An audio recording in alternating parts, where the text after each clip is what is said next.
Bonsoir à toutes et à tous, c'est avec beaucoup de plaisir que je vous retrouve pour un nouveau rendez-vous d'information. Voici les titres.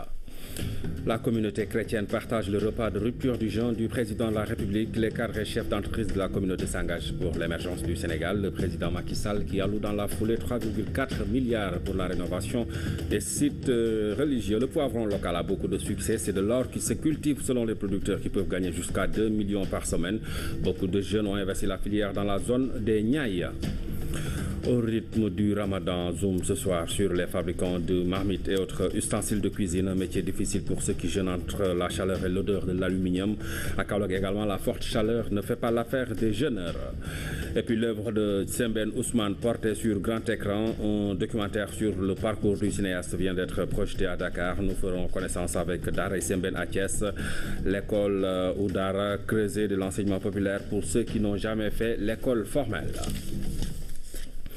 Le président de la République, Macky Sall, a partagé le repas de la rupture du jeûne avec la communauté chrétienne, symbole du dialogue islamo-chrétien et fruit d'une cohabitation pacifique. Cette rencontre a été l'occasion pour les cadres et chefs d'entreprise catholiques de s'engager aux côtés du président Macky Sall pour contribuer à l'éducation d'un Sénégal émergent.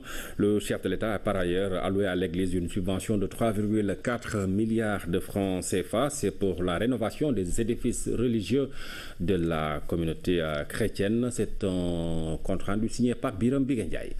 Nous te rendons grâce, Seigneur, pour ce repas qui refait nos forces et unit nos liens d'amitié et de fraternité. C'est un moment inédit dans un contexte particulier.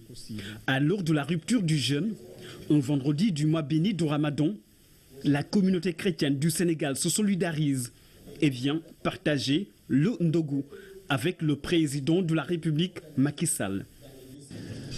Le contexte islamo-chrétien sénégalais favorise un dialogue interreligieux envié qui fait aujourd'hui la force de la nation. Nous devons veiller à préserver cette solidarité pour faire perdurer un dialogue de vie, un dialogue des œuvres et une cohésion sociale. Plus qu'un symbole, c'est une réalité transmise de génération en génération. Une exception sénégalaise, la singularité d'une cohabitation apaisée entre chrétiens et musulmans. Une tradition de bon voisinage qui cimente les relations entre communautés religieuses du pays. Le moment est si unique, si exceptionnel, qu'il témoigne le sens élevé de partage et de solidarité qui anime chrétiens et musulmans au Sénégal. Notre pays est sans doute l'un des rares pays où toutes les fêtes religieuses sont partagées. À Pâques, je pense que les musulmans sont plus friands d'un gala. Noël, ils ont fini par vous l'arracher. Et vous partagez avec nous les pots de khar de Tabaski et les poulets de la Korité.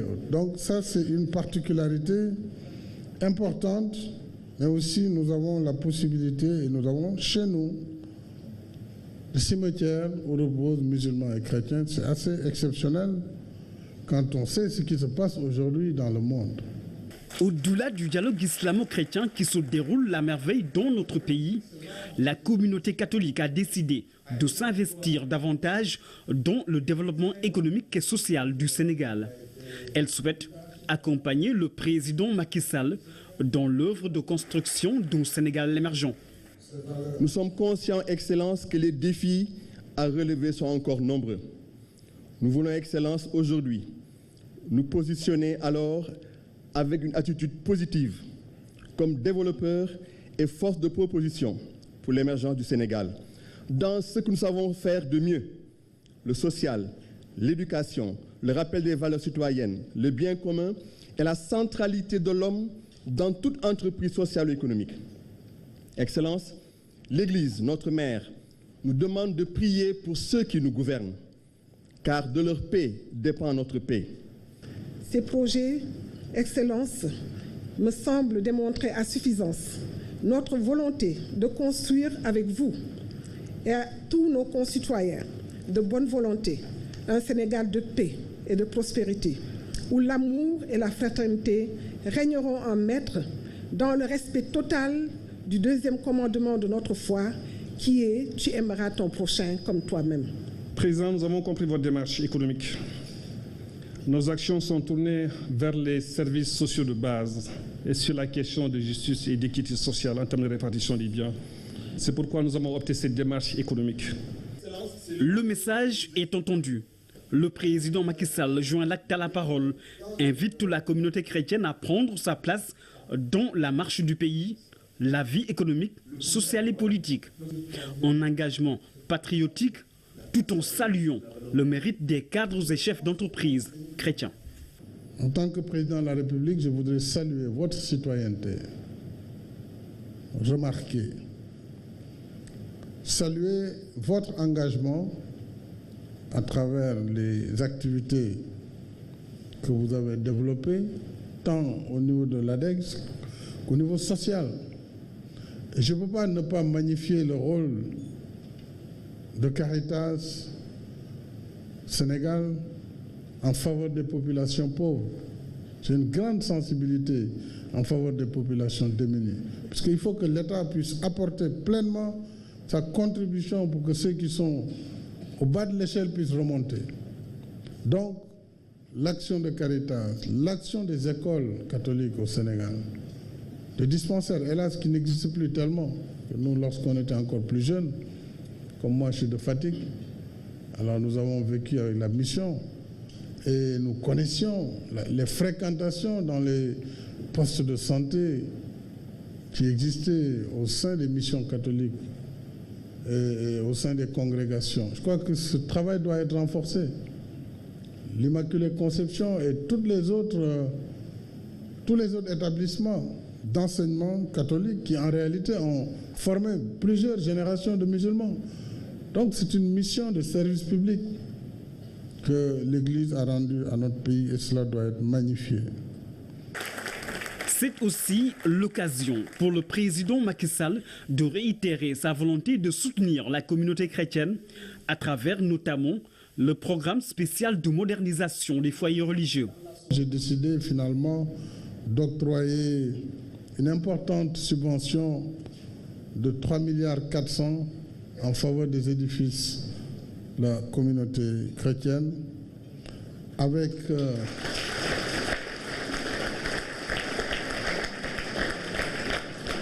en particulier la rénovation du sanctuaire marial de Popenguine, devenu trop étroit pour accueillir les pèlerins toujours plus nombreux d'un pèlerinage à l'autre.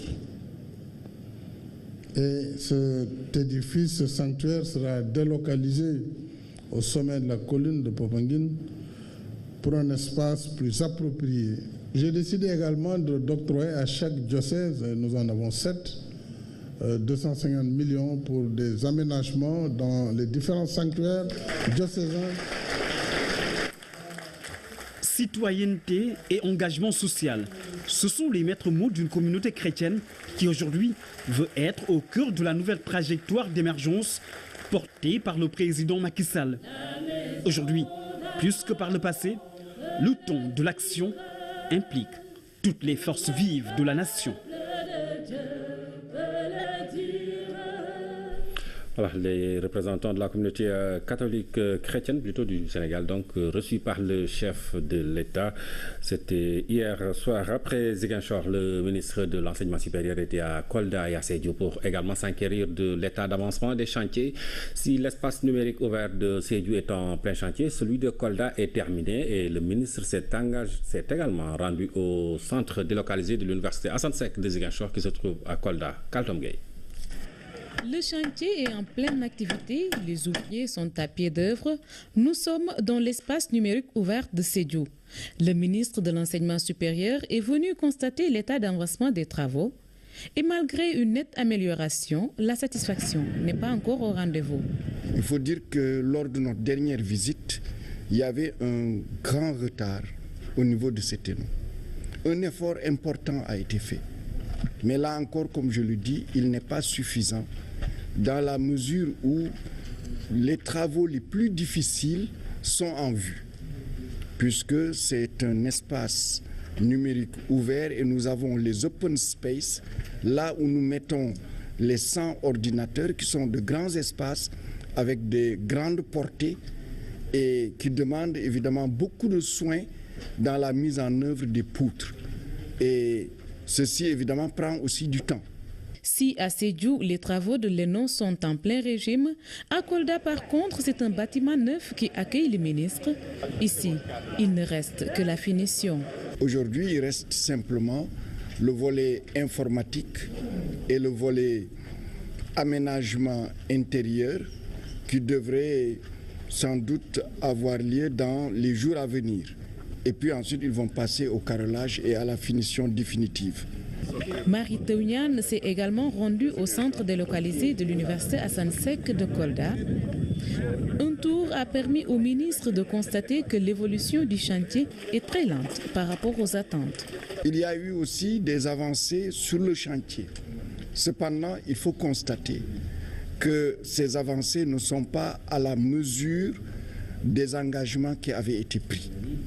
C'est pour cette raison que nous demandons à l'entreprise ETDM d'accélérer le travail, de mettre plus d'ouvriers sur le chantier pour nous permettre en début août, lorsque nous reviendrons ici, si Dieu le veut, que l'ensemble des bâtiments soient couverts. La construction de ces infrastructures entre dans le cadre du projet d'extension et d'amélioration des conditions de travail des enseignants et des apprenants, d'où l'importance de la présence du ministre dans toutes les étapes.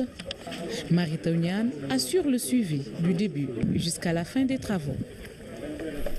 Le ministre de la Pêche et de l'Économie maritime a procédé à l'installation du Bureau national du réseau des conseillers locaux de la pêche artisanale. Ils seront 37 à travers les régions pour une gestion concertée du secteur de la pêche. Oumar Gueye compte sur l'efficacité de cette collaboration pour améliorer la gouvernance. Fatoumata Savané. 37 conseillers de la pêche artisanale à travers les 14 régions du Sénégal pour une cogestion. Acteurs et gouvernements vont se concerter pour améliorer la politique d'intervention, le cadre réglementaire pour une meilleure gouvernance du secteur. Le réseau national des CLPA sera ainsi un interlocuteur privilégié des autorités et des partenaires techniques et financiers dans tous les domaines concernant la gestion des ressources et les politiques de développement du secteur. La gestion durable des ressources naturelles et en particulier celle des ressources halieutiques passe nécessairement par une gestion concertée. Les partenaires comme l'USAID ont pris une part active dans ce processus. L'USAID a toujours privilégié et soutenu les efforts du gouvernement du Sénégal en matière de gestion collaborative des pêcheries. Efforts qui ont débuté avec la création des conseils locaux de pêche artisanale pour se poursuivre par le renforcement continuel. Pour le nouveau président, les défis sont multiples, mais le rôle du bureau est d'être à l'avant-garde. Aujourd'hui, avec l'installation de ce bureau, ça permet que la mesure que soit prise à Saint-Louis ou bien à Cap Skirring ou bien à Mbour ou à Kayar, que tous les autres pêcheurs du Sénégal puissent le savoir et quand ils partent en campagne dans ces zones, ils puissent les respecter.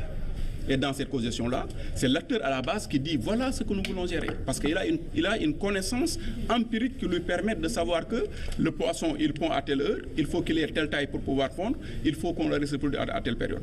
Cette cérémonie d'installation du Bureau national des CLPA a été pour les acteurs un cadre d'échange pour favoriser une gestion durable des ressources entre les différentes zones de pêche au Sénégal. La circulation est devenue fluide au port de Dakar et c'est grâce aux nouvelles mesures en vigueur. Désormais, les usagers devront disposer de tous les documents nécessaires avant d'accéder au port de Dakar et des agents sont recrutés pour faire la pré-vérification à Midi Diop. Des camions qui entrent et sortent tranquillement du Môle 4. Il y a quelque temps, c'était la congestion ici. Ce qui a conduit le port autonome de Dakar à prendre des mesures pour le transport de conteneurs pleins et vides, le transport d'hydrocarbures et les autres types de cargaisons. Maintenant, si vous n'avez pas un document douanier, vous n'avez pas à vous présenter au port, en plus du titre d'accès qui vous fait entrer au port. De plus, pour tout ce qui est trafic en transit, on vous demande un ordre de mission. Et si vous devez enlever un conteneur, vous devez avoir un pré-guet. Et pour éviter que les camions ne viennent s'accumuler à l'entrée ou bien viennent stationner indûment dans le port, nous avons été obligés de former des agents. Le port autonome a formé des agents qui dépendent du COP et qui font la pré-vérification. Les mesures suivantes sont adoptées par l'ensemble des acteurs portuaires. Les transporteurs qui sont les premiers concernés apprécient la fluidité notée depuis quelques jours dans l'enceinte du port de Dakar. C'est une nouvelle mesure, surtout avec l'approche de la Korité, pour qu'il n'y ait plus de fluidité, puisque la conjonction n'arrange personne. Donc nous sommes là pour décongestionner, donc nous ne faisons que remercier, tout en sensibiliser aussi les conducteurs de respecter le circulaire. Le circulaire en question demande en résumé aux usagers du port de disposer de tous les documents nécessaires avant d'accéder au port. On avait des goulots d'étranglement dans le port pour sortir nos conteneurs. Il y avait une congestion très forte et depuis plus de 20 jours, on a réfléchi là-dessus. Des commissions ont été mises en place par ce dernier, par le directeur général, qui a abouti au résultat qu'on a eu. Imaginez qu'on a pu avoir à faire sortir un minimum de 1300 et quelques conteneurs avant-hier, ce qui n'a jamais été fait dans ce port. Nous avons fait un travail extraordinaire. Nous avons constaté ensemble avec la douane et le port qu'il y avait une congestion à la sortie. On avait dans le terminal plus de 200 camions. Et ce que je vous dis, ça a été vérifié par tous les acteurs. Plus de 200 camions qui étaient livrés et qui ne pouvaient pas sortir. Mais lorsque nous avons réfléchi ensemble avec la douane et le port, nous avons pu trouver la solution et on a pu créer une sortie provisoire qui a permis en fait de vider le trop-plein qu'il y avait dans le terminal. Cette fois-ci, la communauté des acteurs portuaires est décidée à régler définitivement le problème de congestion au niveau du port de Dakar. L'œuvre de Sembène Ousmane portée sur grand écran, un documentaire revisite le parcours de l'un des pères fondateurs du cinéma africain. Sorti en salle en 2015, la production co-réalisée par Samba Gadjigo a été projetée pour la première fois au Sénégal. C'était cette semaine. C'est Dina Lulfal. Dans ce qui l'a motivé à produire un documentaire sur Ousmane Sembène, il faut y voir une volonté inébranlable de vulgariser son œuvre. Un défi qu'il s'est fait sien il y a 10 ans à la mort du père du cinéma africain. Samba Gadjigo s'est d'abord efforcé à faire sa biographie avant de se rendre à l'évidence. L'entreprise, certes louable, peut être difficilement appropriée par le grand public. Le même constat qu'avait fait l'homme dont il se veut l'un des gardiens de l'héritage. Nos romans, je parle ici pour tous les romanciers africains, ne sont pas lus pour la simple raison qu'il y a 85% des gens qui sont encore illettrés. C'était pour véritablement pouvoir connecter avec les plus grandes masses. En vérité, l'homme est à reconnecter, car Ousmane Sembène a touché les masses bien après qu'il avait fini de manier la nasse, pêcheur qu'il a été dans sa jeunesse en Casamance. Sa soif de découverte l'amène à Marseille où il fut docker, un métier dont la pénibilité le cloue au lit. C'était parti pour une quête qui l'amène dans une démarche autodidacte à étudier la littérature française avant de trouver son chemin. De ses balbutiements littéraires à son rôle de pionnier du cinéma africain, le documentaire retrace la vie de ce monument qui a mené une existence en point d'exclamation, comme le suggère le titre du documentaire. C'est pour taquiner le spectateur. L'artiste fait l'œuvre avec une certaine intention, mais cette œuvre n'a de signification qu'au point de rencontre avec le spectateur. Ça peut être un point d'ébahissement, par exemple. Ça peut être de n'importe quoi. On n'a pas voulu spéculer là-dessus. On a voulu donner au spectateur la chance d'exploiter ou de donner une signification quelconque à ce point d'exclamation. Le piège du récit linéaire, Samba Gadjigo, avec son co-réalisateur Jason Silverman, s'est évertué à l'éviter. La trame démarre avec ce qui est devenu la demeure d'Ousmane Sembène, Galetiedo. 4 ans, je ne suis pas venu dans la maison de Sembène. Qu'est-ce que je vais trouver? Et je trouve que la maison est complètement délabrée. Et cela me permet maintenant de faire une sorte de flashback, de retour en arrière, montrer la vie, l'œuvre et la signification de cette œuvre-là. Et c'est le spectateur maintenant qui doit se poser la question, comment avec un tel homme, on a pu laisser un tel legs pourrir? Le documentaire sorti en 2015 est projeté pour la première fois au Sénégal cette semaine. Cela 14 fois en 3 jours. La campagne de vulgarisation s'est faite simultanément dans 37 pays africains. Vous avez pu rectifier, c'est bien Sidna Loun Djigo, l'auteur de ce reportage. Daray Sembène, chantre de l'héritage littéraire et cinématographique de Ousmane Sembène, situé à l'entrée de Thiès, l'école où Dara se veut le creuset de l'enseignement populaire pour ceux qui n'ont jamais été à l'école formelle. Sur place, on inculque aux apprenants les valeurs que l'homme de culture incarnait à travers ses œuvres. Fantabachi. Une école populaire pour perpétuer le legs de Ousmane Sembène. Ici, tout renvoie à l'homme de culture multidimensionnel et à ses œuvres. Sa bibliographie et sa filmographie sont exposées à l'entrée dans cette galerie permanente. Elles sont minutieusement sauvegardées par les administrateurs de l'école qui se revendiquent fils spirituel de Sembène Ousmane. Pour parler de Daray Sembène, on peut se limiter à ces deux mots, s'instruire, c'est devenir. Et je sais que ça aussi, c'est l'itinéraire de Sembène Ousmane, dont les leçons sont résumées à Daray Sembène.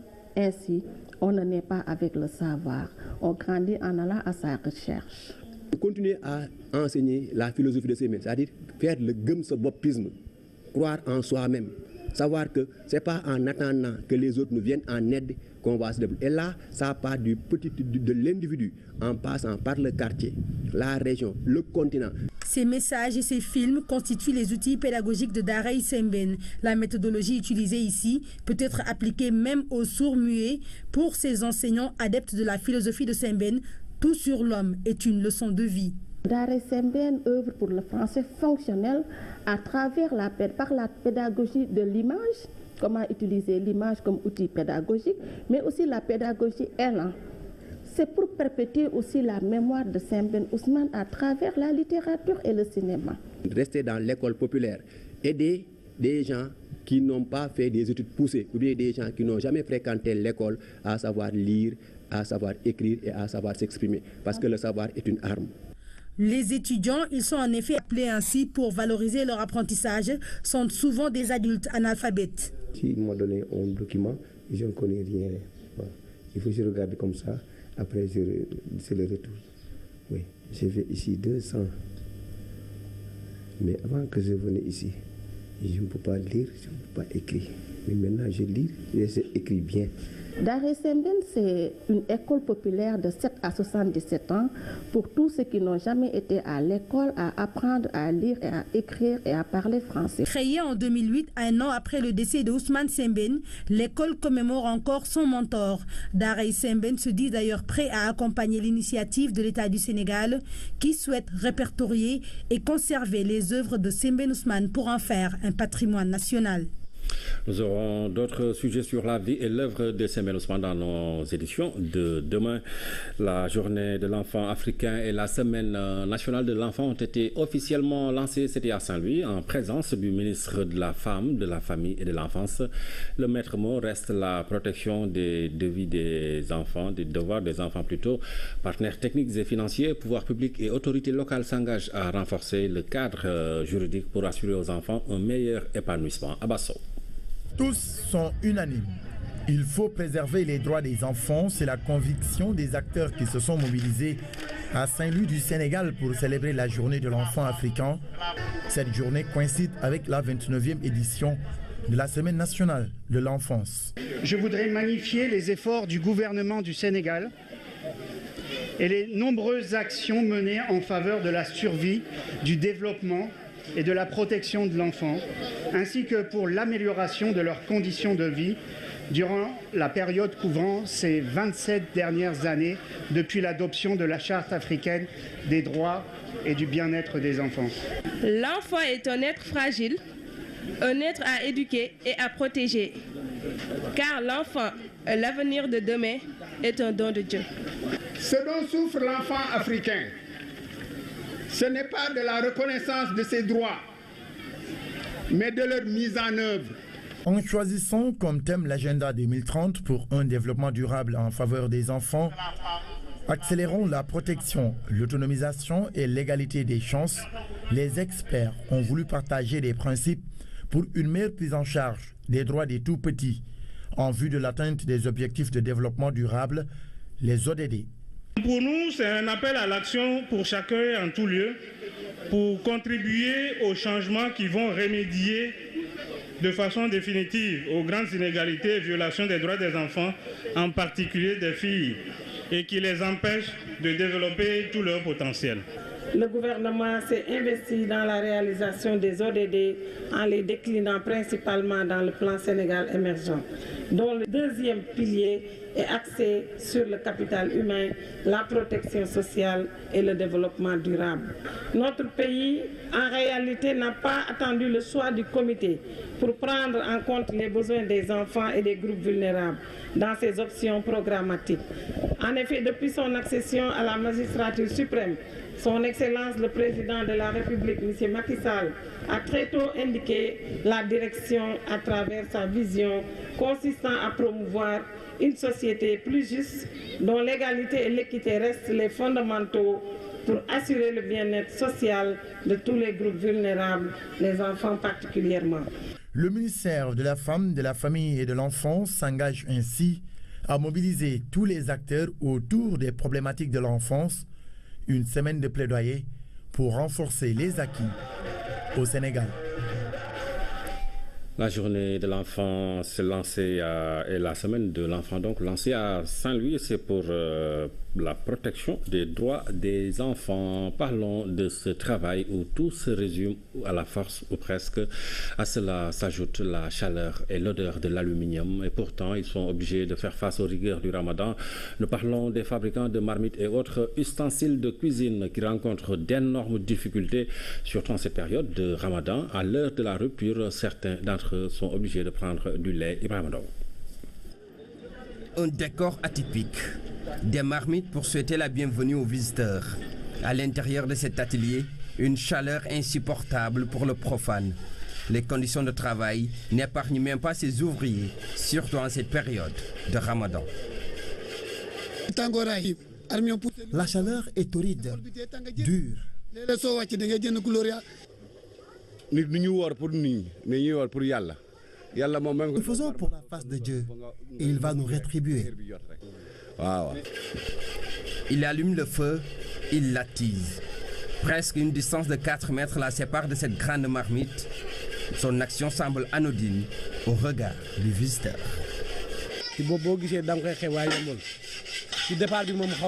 C'est pas facile, c'est le début qui est peu supportable.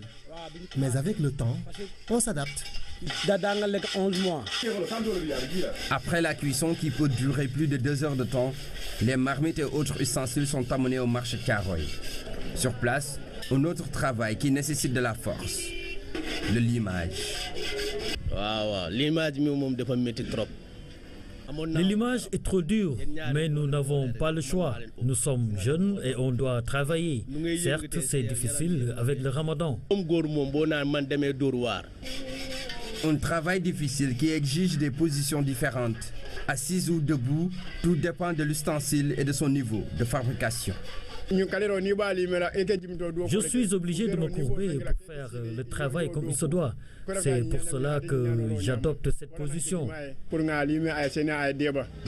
Le vieux Django, lui, ne s'occupe que de la touche finale. La finition, c'est son affaire. La force de la jeunesse l'a quitté. Je laisse le soin aux jeunes de faire le limage et je les paye. Je n'ai plus de force. Je m'occupe seulement de la finition. Des muscles forts pour l'exécution de certaines tâches. Ces fabricants de marmites et autres ustensiles sont obligés de faire face aux rigueurs du Ramadan, une recommandation divine à respecter. À Kaolack, en cette période de Ramadan, les jeûneurs font face depuis quelques jours à une forte chaleur, une hausse des températures qui ne facilite pas le travail de certains acteurs en ce mois béni. Nos équipes de Kaolack étaient sur le terrain, suivant ce reportage signé Claire Diop. 12 heures, marché central de Kaolack, au thermomètre 43 degrés Celsius à l'ombre. En cette période de l'année coïncidant avec le mois béni du Ramadan, la forte canicule dicte sa loi. Conséquence, à ces heures de la journée, tout est presque au ralenti. Les commerçants cherchent refuge sous les pare-sols et évitent de s'exposer longtemps au soleil. Pour les plus courageux, trouvés en pleine activité, difficile, même très difficile, d'allier travail, chaleur et Ramadan. Notre travail est difficile parce qu'on passe toute la journée sous le chaud soleil. Vous avez vu, je suis obligé de m'asperger un peu d'eau sur la tête pour pouvoir tenir. Mais bon, on est musulmans, il faut jeûner. Ce n'est pas facile, nous travaillons sous le chaud soleil. En plus, les clients marchandent beaucoup, notamment les filles. Si on s'énerve vite, on risque de ne rien vendre. Il faut supporter. Dieu est grand. Depuis un certain temps, la température ici à Kaolack varie entre 41, 42, 43, voire 44 degrés. Une situation difficile qu'il faut quand même gérer avec philosophie. Le mois de Ramadan rime avec la chaleur. Le mois de Ramadan rime avec la difficulté en quelque sorte, pour bien dire. Parce que le bon Dieu nous a imposé de jeûner. C'est pour penser aux autres qui n'ont pas assez d'argent ou bien qui n'ont pas les moyens pour satisfaire leur alimentation. Et en quelque sorte, ça va nous pousser à penser à eux. Pour ceux qui fréquentent le marché et qui ne jeûnent pas de souci à ce niveau. Ibrahim Sissé, un jeune ASP, vendeur de petits déjeuners à 16 heures perdues, a ouvert sa boutique, même si lui, il a jeûné. Ça marche un peu. Donc on vend seulement pour les gens qui n'ont pas jeûné. Parfois on vend 50 personnes. Donc pour la journée. On essaie seulement de maintenir nos clients et essayer de satisfaire les gens qui n'ont pas jeûné. Parce que si on reste ici sans vendre, peut-être les gens qui n'ont pas jeûné auront des problèmes. La plupart de ces acteurs trouvés sur place déclarent enregistrer une baisse du chiffre d'affaires en cette période de Ramadan. Nous gagnons beaucoup moins en période de Ramadan. Ça ira nettement mieux à l'approche de la fête, mais pour l'instant, c'est difficile. Non, ça ne marche pas. Donc on essaie seulement de maintenir nos clients et essayer de satisfaire les gens qui n'ont pas jeûné. C'est pénible, c'est dur. Les gens sont plus préoccupés par ce qu'il faut mettre dans le ventre. Notre commerce ne marche vraiment pas. On attend les clients à l'approche de la fête. En attendant, on cherche à s'adapter tant bien que mal à la situation. Pour ces jeûneurs, vendeurs ou jakartaman, il reste encore un bout de chemin à faire. Le sacrifice en vaut la peine pour espérer bénéficier des bienfaits innombrables de ce mois béni dit de promotion. Le Ramadan à Kaolack. Je vous le disais dans les titres, le poivron local a beaucoup de succès. Selon les producteurs, c'est de l'or qui se cultive. L'épice peut rapporter jusqu'à 2 millions par semaine dans les Niayes. Les jeunes sont à l'ouvrage. Il fleurit en abondance ce condiment qui, dans un passé récent, faisait l'objet de fortes importations au point que les autorités avaient mis des barrières à la frontière pour encourager la production locale. Le poivron des Niayes, le nouvel or vert, c'est le sujet de votre rubrique hebdomadaire Atelier et comptoir, et c'est un document signé Issa Thiorogay. Dans ce domaine horticole d'un 10e d'hectare, ce sont des monticules d'épices qui sortent de terre chaque semaine. En prime, le poivron local, ici cultivé sous serre, est à la fois technique et business. La culture que vous pouvez avoir sous serre est plus rentable. Que ça pleut ou ça pleut pas, vous pouvez toujours cultiver sous les serres. C'est devenu un phénomène par rapport aux intempéries de l'agriculture. Parce que si on ne maîtrise pas l'agriculture, tu ne peux pas cultiver. C'est devenu un phénomène de cultiver sous serre actuellement en Afrique. Pas seulement au Sénégal, mais en Afrique. L'intérêt de cultiver sous serre est qu'on peut produire 12 mois sur 12. Dans ce champ verdi à tout angle de vue, la culture du poivron est comme bénie par une main de Dieu, se faufilant sans répit, entre des plants qui se nourrissent au goutte à goutte. De 100 kilos de récolte pour une semaine donnée, on passe facilement au double, à 8 tonnes. De fur et à mesure, la production de poivrons augmente semaine après semaine. La dernière récolte faisait 102 kilos, celle-ci fait 224, la prochaine fera plus. La production horticole est en plein boom au Sénégal. Par an, elle pèse en valeur, selon les statistiques de 2013, 154 milliards de francs CFA et en volume 800 000 tonnes. En 2014, les exportations sont passées de 60 à 85 000 tonnes pour près de 50 milliards de francs CFA. Aujourd'hui, pour la production, on parle d'un chiffre de près d'1 million de tonnes, une performance en continu qui montre la bonne santé de la filière horticole. Mais pour cet agronome spécialiste des épices, l'avenir appartient désormais au poivron. C'est une mine d'argent en or massif. Nos poivrons, c'est de l'or vert. ce qu'on appelle l'or vert. Dans une serre, on peut passer de 500 kg à 700 kg par 7 jours. Donc si tu multiplies ça, tu auras à 2 tonnes 100 par semaine. Dans les statistiques de la direction de l'horticulture, la masse salariale du personnel qui intervient dans la culture de fruits et légumes est de 12 milliards de francs CFA, ont donc compris l'opportunité de produire ce qui fait le marché mondial. Ces jeunes formés pour l'essentiel à bonne école, ils ont tous le goût de la préférence locale, d'autant que le poivron qu'ils produisent à longueur de semaine se veut une filière qui tiendrait son fief, aussi bien sur le marché local que sur les marchés extérieurs, notamment européens, où la demande est aussi forte que ce condiment bio estampillé Sénégal. Voilà la rubrique Atelier Comptoir qui revient samedi prochain avec Issa Thiorogay sur l'international. La France s'est engagée à appuyer le déploiement d'une force africaine anti-djihadiste au Sahel. Cette force de 5 000 hommes devrait coûter 400 millions de dollars par an. Trop cher, estiment Washington et Londres qui ont bloqué le projet de résolution de la France à l'ONU. Un projet qui vise à appuyer le déploiement de cette force. Sédina Lunfal. La situation sécuritaire en Afrique et particulièrement au Sahel s'est dégradée ces dernières années. La multiplication d'attaques terroristes a été à la base du projet de création d'une force conjointe anti-djihadiste de 5 000 hommes par les pays du G5 Sahel, Mauritanie, Burkina Faso, Tchad, Niger, Mali. Cette initiative va renforcer le partenariat entre l'ONU et l'UA pour le maintien de la paix, estiment les diplomates français. Ces pays veulent assurer eux-mêmes leur propre sécurité. Donc nous pensons qu'il faut les appuyer dans cette démarche. Parce que la sécurité des Africains viendra in fine que par les Africains eux-mêmes.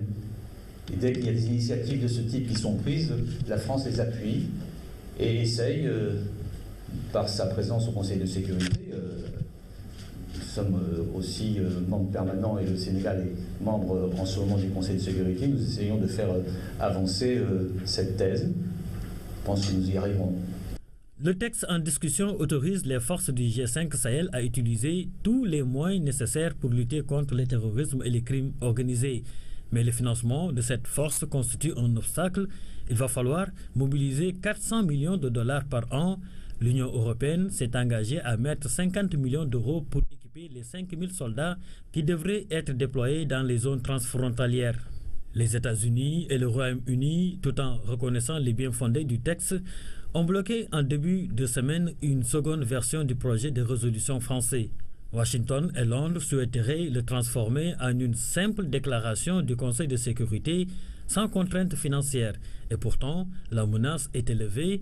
Les groupes terroristes hantent le sommeil des populations. Ce samedi, 5 soldats maliens ont été tués dans l'attaque d'un camp militaire dans le nord du pays. Les Chinois, les Russes et les membres africains et européens du Conseil de sécurité soutiennent le texte dont le vote devrait intervenir d'ici le 25 juin. Le 2 juillet se tiendra le prochain sommet du G5 Sahel à Bamako en présence du président français Emmanuel Macron. Voilà, c'est l'élément met fin à cette édition. Merci de nous avoir suivis. Abasso sera sur ce plateau pour le dernier journal. Passez d'excellents moments en compagnie des programmes de la RTS. C'est également rendu au centre délocalisé de l'université Assane Seck de Ziguinchor qui se trouve à Kolda. Kaltom Gueye. Le chantier est en pleine activité, les ouvriers sont à pied d'œuvre. Nous sommes dans l'espace numérique ouvert de Sédhiou. Le ministre de l'Enseignement supérieur est venu constater l'état d'avancement des travaux. Et malgré une nette amélioration, la satisfaction n'est pas encore au rendez-vous. Il faut dire que lors de notre dernière visite, il y avait un grand retard au niveau de ces ténons. Un effort important a été fait. Mais là encore, comme je le dis, il n'est pas suffisant dans la mesure où les travaux les plus difficiles sont en vue, puisque c'est un espace numérique ouvert et nous avons les open space, là où nous mettons les 100 ordinateurs qui sont de grands espaces avec des grandes portées et qui demandent évidemment beaucoup de soins dans la mise en œuvre des poutres. Et ceci évidemment prend aussi du temps. Si à Sédhiou, les travaux de l'ENO sont en plein régime, à Kolda par contre, c'est un bâtiment neuf qui accueille les ministres. Ici, il ne reste que la finition. Aujourd'hui, il reste simplement le volet informatique et le volet aménagement intérieur qui devrait sans doute avoir lieu dans les jours à venir. et puis ensuite ils vont passer au carrelage et à la finition définitive. Mary Teuw Niane s'est également rendue au centre délocalisé de l'université Assane Seck de Kolda. Un tour a permis au ministre de constater que l'évolution du chantier est très lente par rapport aux attentes. Il y a eu aussi des avancées sur le chantier. Cependant, il faut constater que ces avancées ne sont pas à la mesure des engagements qui avaient été pris. C'est pour cette raison que nous demandons à l'entreprise ETDM d'accélérer le travail, de mettre plus d'ouvriers sur le chantier pour nous permettre en début août, lorsque nous reviendrons ici, si Dieu le veut, que l'ensemble des bâtiments soit couvert. La construction de ces infrastructures entre dans le cadre du projet d'extension et d'amélioration des conditions de travail des enseignants et des apprenants, d'où l'importance de la présence du ministre dans toutes les étapes. Mary Teuw Niane assure le suivi du début jusqu'à la fin des travaux.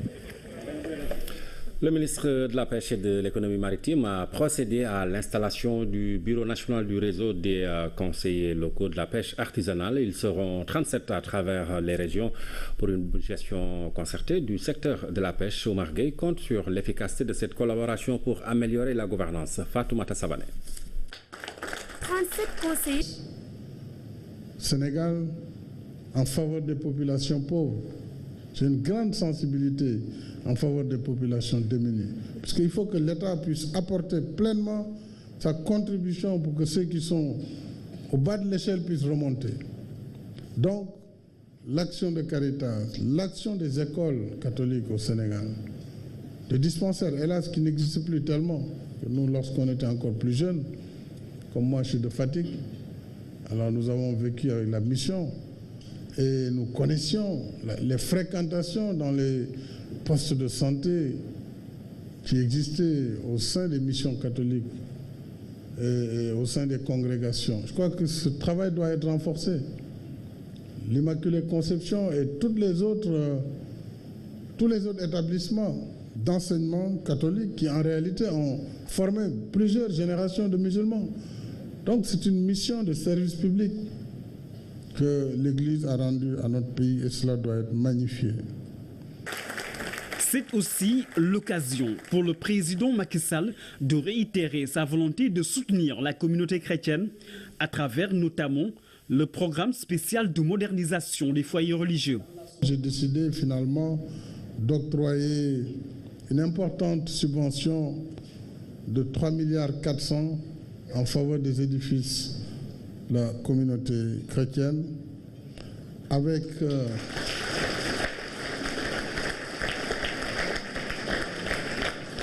en particulier la rénovation du sanctuaire marial de Popenguine, devenu trop étroit pour accueillir les pèlerins toujours plus nombreux d'un pèlerinage à l'autre.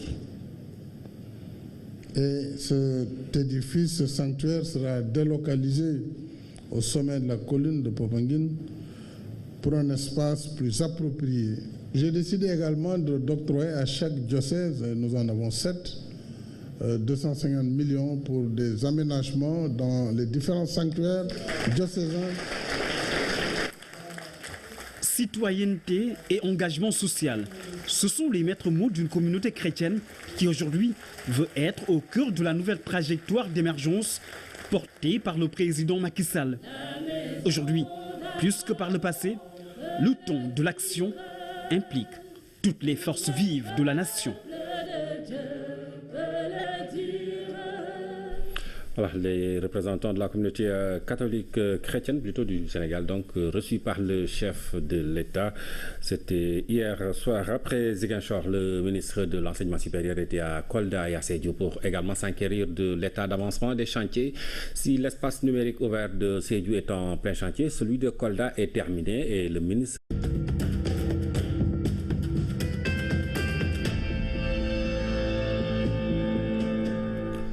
Bonsoir à tous, c'est avec beaucoup de plaisir que je vous retrouve pour un nouveau rendez-vous d'information. Voici les titres. La communauté chrétienne partage le repas de rupture du jeûne du président de la République. Les cadres et chefs d'entreprise de la communauté s'engagent pour l'émergence du Sénégal. Le président Macky Sall qui alloue dans la foulée 3,4 milliards pour la rénovation des sites religieux. Le poivron local a beaucoup de succès. C'est de l'or qui se cultive selon les producteurs qui peuvent gagner jusqu'à 2 millions par semaine. Beaucoup de jeunes ont investi la filière dans la zone des Niayes. Au rythme du Ramadan, zoom ce soir sur les fabricants de marmites et autres ustensiles de cuisine. Un métier difficile pour ceux qui jeûnent entre la chaleur et l'odeur de l'aluminium. À Kaolack également, la forte chaleur ne fait pas l'affaire des jeûneurs. Et puis l'œuvre de Sembène Ousmane portée sur grand écran, un documentaire sur le parcours du cinéaste vient d'être projeté à Dakar. Nous ferons connaissance avec Dara et Sembène à Thiès, l'école ou Dara creusée de l'enseignement populaire pour ceux qui n'ont jamais fait l'école formelle. Le président de la République, Macky Sall, a partagé le repas de la rupture du jeûne avec la communauté chrétienne, symbole du dialogue islamo-chrétien et fruit d'une cohabitation pacifique. Cette rencontre a été l'occasion pour les cadres et chefs d'entreprise catholiques de s'engager aux côtés du président Macky Sall pour contribuer à l'éducation d'un Sénégal émergent. Le chef de l'État a par ailleurs alloué à l'Église une subvention de 3,4 milliards de francs CFA. C'est pour la rénovation des édifices religieux de la communauté chrétienne. C'est un compte rendu signé par Biram Bigandiaï. Nous te rendons grâce, Seigneur, pour ce repas qui refait nos forces et unit nos liens d'amitié et de fraternité. C'est un moment inédit dans un contexte particulier. À l'heure de la rupture du jeûne, un vendredi du mois béni du Ramadan, la communauté chrétienne du Sénégal se solidarise et vient partager le ndogu avec le président de la République, Macky Sall.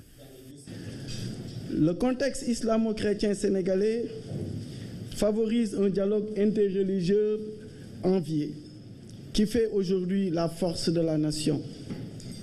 Nous devons veiller à préserver cette solidarité pour faire perdurer un dialogue de vie, un dialogue des œuvres et une cohésion sociale.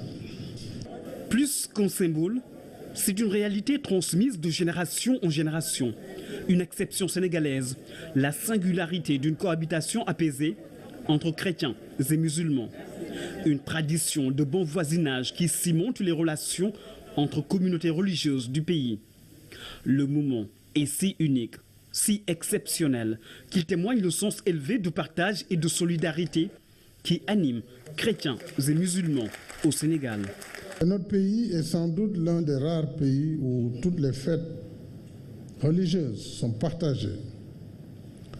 À Pâques, je pense que les musulmans sont plus friands d'un galar. Noël, ils ont fini par vous l'arracher.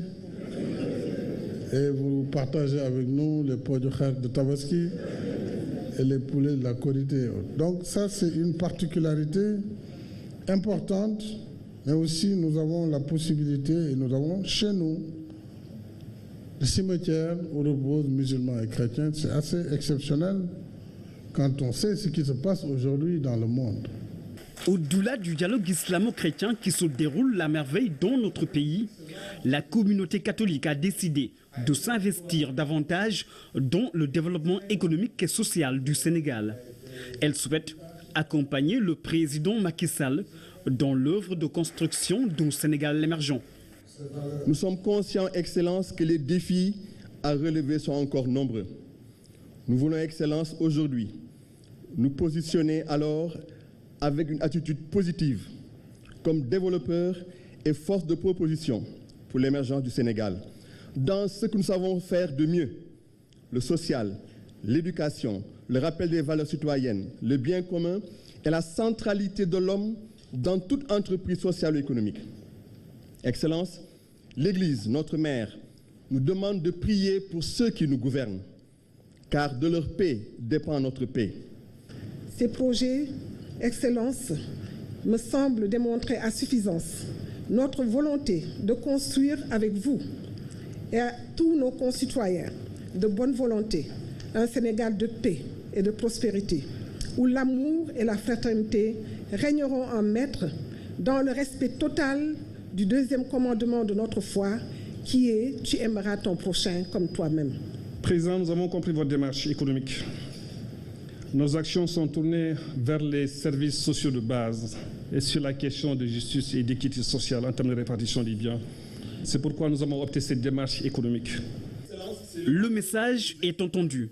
Le président Macky Sall, joint l'acte à la parole, invite toute la communauté chrétienne à prendre sa place dans la marche du pays, la vie économique, sociale et politique. Un engagement patriotique tout en saluant le mérite des cadres et chefs d'entreprise chrétiens. En tant que président de la République, je voudrais saluer votre citoyenneté, remarquer, saluer votre engagement à travers les activités que vous avez développées, tant au niveau de l'ADEX qu'au niveau social. Et je ne peux pas ne pas magnifier le rôle de Caritas. De la pêche artisanale à travers les 14 régions du Sénégal pour une cogestion. Acteurs et gouvernements vont se concerter pour améliorer la politique d'intervention, le cadre réglementaire pour une meilleure gouvernance du secteur. Le réseau national des CLPA sera ainsi un interlocuteur privilégié des autorités et des partenaires techniques et financiers dans tous les domaines concernant la gestion des ressources et les politiques de développement du secteur. La gestion durable des ressources naturelles et en particulier celle des ressources halieutiques passe nécessairement par une gestion concertée. Les partenaires comme l'USAID ont pris une part active dans ce processus. L'USAID a toujours privilégié et soutenu les efforts du gouvernement du Sénégal en matière de gestion collaborative des pêcheries. Efforts qui ont débuté avec la création des conseils locaux de pêche artisanale pour se poursuivre par le renforcement continuel. Pour le nouveau président, les défis sont multiples, mais le rôle du bureau est d'être à l'avant-garde. Aujourd'hui, avec l'installation de ce bureau, ça permet que la mesure que soit prise à Saint-Louis ou bien à Cap Skirring ou bien à Mbour ou à Kayar, que tous les autres pêcheurs du Sénégal puissent le savoir et quand ils partent en campagne dans ces zones, ils puissent les respecter.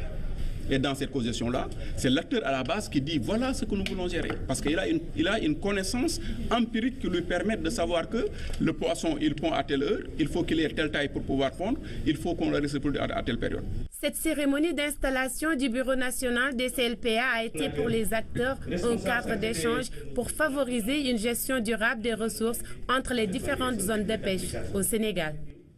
La circulation est devenue fluide au port de Dakar et c'est grâce aux nouvelles mesures en vigueur. Désormais, les usagers devront disposer de tous les documents nécessaires avant d'accéder au port de Dakar et des agents sont recrutés pour faire la pré-vérification à Diop. Des camions qui entrent et sortent tranquillement du Môle 4. Il y a quelque temps, c'était la congestion ici. Ce qui a conduit le port autonome de Dakar à prendre des mesures pour le transport de conteneurs pleins et vides, le transport d'hydrocarbures et les autres types de cargaisons. Maintenant, si vous n'avez pas un document douanier, vous n'avez pas à vous présenter au port, en plus du titre d'accès qui vous fait entrer au port. De plus, pour tout ce qui est trafic en transit, on vous demande un ordre de mission. Et si vous devez enlever un conteneur, vous devez avoir un pré-guet. Et pour éviter que les camions ne viennent s'accumuler à l'entrée ou bien viennent stationner indûment dans le port, nous avons été obligés de former des agents. Le port autonome a formé des agents qui dépendent du COP et qui font la pré-vérification. Les mesures suivantes sont adoptées par l'ensemble des acteurs portuaires. Les transporteurs qui sont les premiers concernés apprécient la fluidité notée depuis quelques jours dans l'enceinte du port de Dakar. C'est une nouvelle mesure, surtout avec l'approche de la Korité, pour qu'il n'y ait plus de fluidité, puisque la conjonction n'arrange personne. Donc nous sommes là